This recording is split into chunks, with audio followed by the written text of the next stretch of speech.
کہ اللہ تعالیٰ یہ کہا کہ اے نوح علیہ السلام کشتی بنا اور سب کچھ بال بچوں کو لے کر کے جانوروں کو چلا جائے اس میں، ہم دنیا کو غارت کریں گے۔ یہ پہلا سنگین گناہوں کے وجہ تھا، اور دنیا کو 40 دن پانی برسا کر کے کہتے ہیں دنیا ایک دم پانی کے نیچے چلا گیا اور تمام دنیا ڈوب گیا پانی میں۔ پھر سے جب نوح علیہ السلام پانی نیچے گیا، اتر گیا اور نوح علیہ السلام پھر کشتی پر آئے تو اس زمانے سے پھر انسان کی سلسلہ شروع ہوا۔ اس زمانے سے لے کر حضرت ابراہیم علیہ السلام کے زمانہ تک وہ لوگ خدا کے عبادت کا سلسلہ قائم کیے ہیں۔ حضرت نوح علیہ السلام ایک خدا کا عبادت کا مقام کی بنیاد ڈالے جس کی تاریخ کا پتہ نہیں ہے، وہ بنیاد ڈالے۔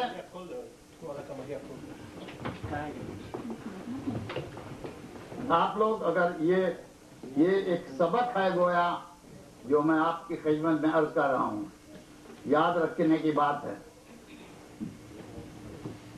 حضرت نوح علیہ السلام کے زمانے سے حضرت ابراہیم علیہ السلام کے زمانہ تک کوئی نہ کوئی حالت میں وہ لوگ کہیں نہ کہیں خدا کو یاد کرتے تھے، لیکن اس اور اس زمانے کے درمیان مسلسل نبیوں کی آمد ہوتی رہی اور کتابیں ان کو ملتی رہی کہ کس طرح سے چاہیے انسان کو زندگی بسر کرنا۔ یہ معاملہ جو ہے اس کا نام ان لوگوں نے رکھا ان دنوں میں کعبہ، کعبہ، یہ کاف عین بے اور ہے سے یہ لکھا جاتا ہے۔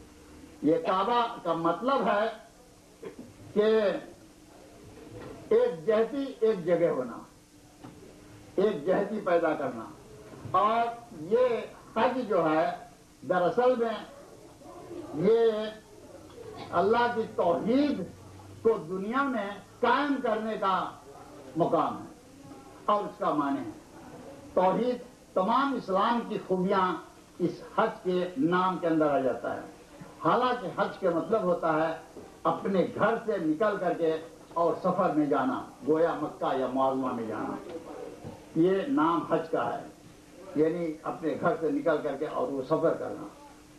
عربی زبان میں اس کو حج کہتے ہیں۔ اب اس کا تعلق اور اس کے معرفت میں یہ معاملہ ہوا کہ لوگ حج گھر سے نکل کر کے کہاں جاتے ہیں، کیا کرتے ہیں، تو یہ بنیاد جو پڑی رہی مسلسل طور پر نبیوں کے آمد کے ساتھ، تو حضرت ابراہیم علیہ السلام کا زمانہ جب آیا ہے تو وہ مقام گویا گھیرا ہوا، لوگ کچھ پتھروں سے گھیر کر کے رکھ دیے تھے، اسی کے کس طرح پوجا کرتے تھے، کیا کرتے تھے، اس زمانے کے تاریخ میں مختلف بیانات آئی ہیں۔ لیکن حضرت ابراہیم علیہ السلام کے زمانے جب پہنچا ہے اور جب وہ کچھ بڑا ہوا تو وہ اپنے والدین کے ساتھ، اپنے والد اور لوگوں کے ساتھ وہ جایا کرتے تھے، وہ بھی اس گھر میں، اس مکان میں، گویا وہ کچھ نہیں تھا، چھت وغیرہ وہ اینٹوں سے گھیرا ہوا تھا۔ جایا کرتے تو کیا دیکھتے ہیں کہ اس میں بہت سے بت کھڑے ہیں۔ بت کہتے ہیں پتھر کے بنائے ہوئے مورت، انسانی مورت یا کوئی نہ کوئی مورت۔ تو ان بتوں کو یہ دیکھ کر کے ان کے والد صاحب اور لوگ وہاں پوجا کرتے تھے، اور وہ پوجا جب کرتے تھے ان بتوں کو تو اس سے مانگتے تھے، اس سے گریہ گزاری کرتے تھے اور کیا نہ کیا۔ لیکن حضرت ابراہیم علیہ السلام جو 12، 13، 14 سال کا عمر کی ہوگی اس زمانے میں، ان کے دیکھنے میں یہ باتیں ٹھیک نہیں تھی۔ وہ دیکھا کہ یہ تو بہت غلط ہے، کیونکہ جو بات جس سے کرتے ہیں وہ نہ ہلتا ہے، نہ ڈولتا ہے، نہ وہ کچھ بولتا ہے، نہ کچھ وہ کر سکتا ہے۔ وہ اپنے والدین گھر میں بہت سی شکایتیں کی کہ یہ باتیں ٹھیک نہیں ہیں، ایسا نہیں کرنا، لیکن والد صاحب چونکہ وہ رسم رواج کے اندر میں وہ بھی یعنی غلط تھے، تو وہ بیچارہ مجبور تھا کہ وہ ان کو کچھ بتایا، کہے بیٹا چپ رہو، لیکن یہ چپ نہیں رکھتا۔ ایک مرتبہ اگر ذکر ہوا کہ وہ ایک لاٹھی لے کر کے اور جو بڑا سب بت کو توڑا